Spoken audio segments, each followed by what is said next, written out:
Ganon, I'm back. Dahon na, kuyawan. O, diba? Magpasilong ka dira. O, nice magtambay sa the Bay, Hingog. This is the city of good luck. Hingog City and sisig all the way. Dahon kay mga sisig dira. Try na, barato na itlog pa. So, ana lang ang recipe for mag-heart. So, muna siyang vibes namin kay magdagpagkaon, no? Mag-picnic-picnic with your family, with your loved ones. Ay lang kabet kay mabulabog, gin mo dire. Charat! So ana gina tambay-tambay lang katano kas palibot sa magsinloko ginmong hangin ug ang manindot nga baybayon o diba. So ana nindot kay eksena dire. O diba na fake grass kay daghan may mga fake o diba tsada kay ang dagat o. O hapsay kay may pang dagat hapsay pero imong kinabuhi gubot charot. So ana lang ta o di mo, my god, nice kayo ang tulahism, the iconic pantalan sa Hingoog. Nanay barko sa una hapon karon nanay barko pantalan sa Hingoog na siya pero the Bay Hingoog na siya karon pa karon nanay barko mo dunggo.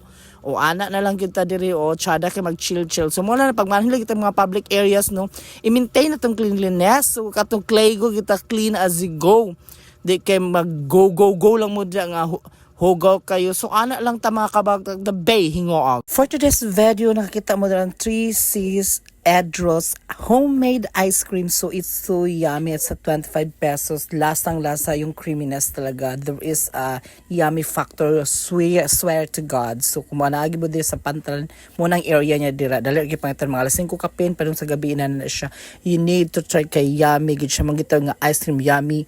Ice cream. Good. Ang 3C's Edros homemade ice cream. So man siya.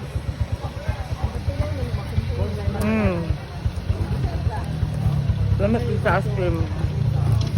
Ako na-fail dito sa kumangkuan. Mula noon hanggang ngayon.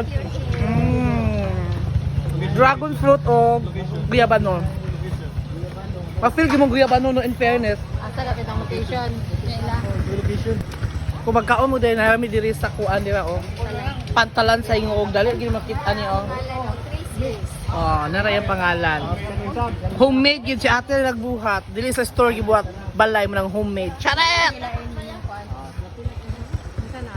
This is the Bay Hingoog. Yes, din yung dagat na tumakita. You're facing dihat sa kuan going na dito sa Visayas. So, bahagi po ito ng Mindanao.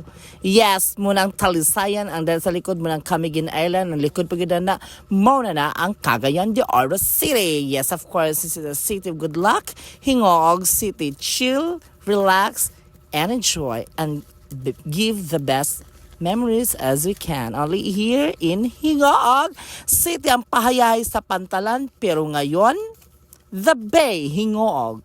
Anong kwento? Bakit binago sa mga nagdaang panahon? Chares! Back to province life. So naghaling mi sa magini mga sinaunang panahon maglungag itag kahoy kay tsada mang utol sa kahoyhizam. So yesterday once more namin dito sa Sacred Heart o ana lang nagbuga si Lely o yes mo ni paaso-aso kita. So mo na siya mag-eksena diri. Mainit na panahon para sa mainit na olo para it's a tie. Wow, kaon tag ice cream, avocado ice cream by Nok Nok Rots kay kaon kay gigotom, kaon kay timagon. Of course, it's May yesterday, so there is a siligizam dira naghitabo. So karon kay bato hingog pag CLVB nga Emperador with of course si Pocahontas nga kuan Rots. Hello Hingoog. So grabe ka init, nabuang gid pangita, wa gid mi kakita og mag-uli na lang mi nagpalit mag just and blow na lang gid magipalit. Kay Washington DC man pagkapur na lang dising aw di Carabao majulag your earth to mga julim non nga ML kuno do say try lagi mo kay MLism lagi daw pro I don't know kay one shot am tong kuan mo na i-try po nanguli na lagi min lahi namang gipalit so ana na kita makabagtak so congratulations patohism. Correct mga unjud mi nagluto ko king show gid akong mamaring gidiri o diba so na may itlog no may pansit canton ibutang sa dahon perfect province life og na sobra sure ni hizam ana na lang gid ta diri po kadats magid si kapur ay da lavan na gid ta di kapur pak Marites 102 na ni siya. Chares, nangyaon kita, rumble na din ta dani kay na may lafangan. So ana lang, sharing is loving. Mangga din, kaunig mangga ko na mataga. Kung wala, maigo mo na merese. So ana lang, shot in sa GSM Blow Roads. Pato, eksena pa more. Kung malipat ang sugaya, ihaw, chares. Kuan sa tagmangga for today's video. Diba? Mga Matet de Leon, mga Matelda, and finally ang Matet.